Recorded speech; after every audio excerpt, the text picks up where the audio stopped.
When you do something over and over again, eventually you get good at it. When you practice something, eventually you get good at it. This is the English phrase we use when we talk about someone who does something really, really well. We say they're good at it. If you practice basketball a lot, eventually you're good at playing basketball. If you arrange a lot of flowers, if you make a lot of bouquets, eventually we say you're good at making bouquets. But there are other phrases you can use. This is definitely the most common phrase, but there are other phrases you can use to describe someone who does something really, really well, and that's what I'm going to tell you about in this English lesson.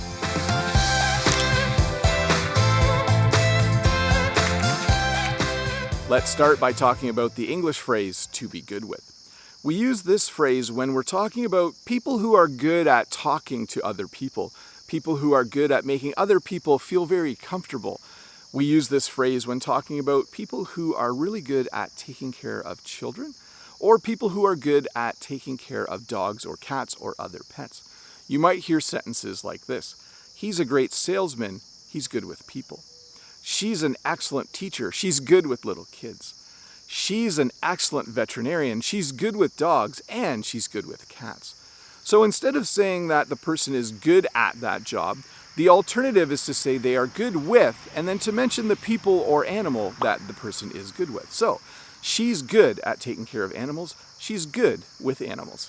Another way to say someone is good at something in English is to use the phrase, to have a way with. When you say someone has a way with something, it means they're good at it. The most common phrase, and it's a phrase you've probably heard before, is to say someone has a way with words. He's a really good speaker, he has a way with words. She's a really good writer, she has a way with words. But you can use this phrase to talk about other things as well. You could say this: Jen is really good at growing flowers, she has a way with flowers. You can also use this to talk about pets again. You could say, when she's around dogs, they're always happy and really like her, she has a way with dogs. So another way in English to say someone is really, really good at something is to use the phrase, to have a way with. Now, if you know someone who's just really good at talking to people, someone who's really good at making people feel comfortable and enjoy themselves, you might use the English term people person. You might say things like this: I love visiting my uncle. He's a people person. He greets me at the door, he gets me a cup of tea, we sit down and chat and laugh. He makes me feel comfortable, and it's very enjoyable to be around him. He's a real people person. So this is just specific to people who are good at talking to other people who are good at making other people feel comfortable and enjoy their presence. We would describe that person by saying they're a people person. And if you want to emphasize it, you would add the word real, and you would say they're a real people person. I really enjoy talking to my uncle. He's a real people person. When you need to get something fixed, you want the person who fixes it to be good at fixing that item. In English, we might use the English phrase, to know their stuff. If your computer is broken and your nephew is going to fix it, you hope that he knows his stuff. You hope that he is an expert at fixing your particular computer problem. When you take your car to the garage, you hope that the mechanic knows her stuff.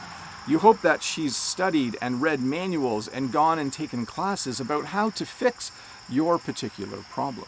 So instead of saying they're good at fixing computers or good at fixing cars, you can simply say they know their stuff. He's good at fixing computers, he knows his stuff. She's good at fixing cars, she knows her stuff. When we talk about hiring someone to fix something or hiring someone to do some work for you, we want them to be good at what they do, but we also want them to be professional. So when someone comes and maybe puts a new window in your house, you want them to be good at replacing windows, but as they do it, you want them to be professional as well.